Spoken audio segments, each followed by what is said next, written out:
2004ஆம் ஆண்டு கிறிஸ்துமஸின் மறுதினத்தை அவ்வளவு எளிதில் தமிழக நெய்தல் குடிகளால் மறக்க இயலாது. அந்த ஞாயிற்றுக்கிழமை எழுப்பிய ஆழி பேரலை நெய்தல் நிலத்தில் துயர ரேகைகளை படரவிட்டது. இப்போது வரை அந்த பாதிப்பில் உழன்று கொண்டிருக்கின்றனர் அம்மக்கள். இந்தியாவில் ஏற்பட்ட மிகப்பெரிய இயற்கை பேரழிவுகளில் சுனாமியும் ஒன்று. இந்தோனேஷியாவின் சுமத்ரா தீவில் உள்ள கடல் பகுதியில் அதிகாலை வேளையில் திடீரென நிலநடுக்கம் ஏற்பட்டது. பின்னர் ஏற்பட்ட சுனாமியால் 14 நாடுகளுக்கு மேல் பாதிக்கப்பட்டது. இதில் லட்சக்கணக்கான மக்கள் உயிரிழந்தனர். இன்று வரை டிசம்பர் 26ஆம் தேதி மறக்க முடியாத நாளாக அனைவரின் உள்ளத்திலும் உள்ளது. கடலோர மக்களுக்கு அலைகள் புதிதல்ல.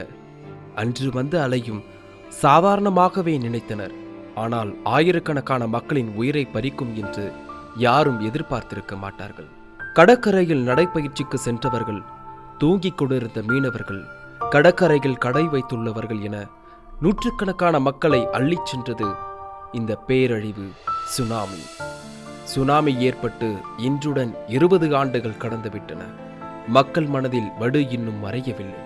சுனாமியின் பாதிப்பை நினைக்கும் போதெல்லாம் ஒருவித பதற்றத்தை கொடுத்துவிட்டு செல்கின்றன அந்த நினைவுகள்.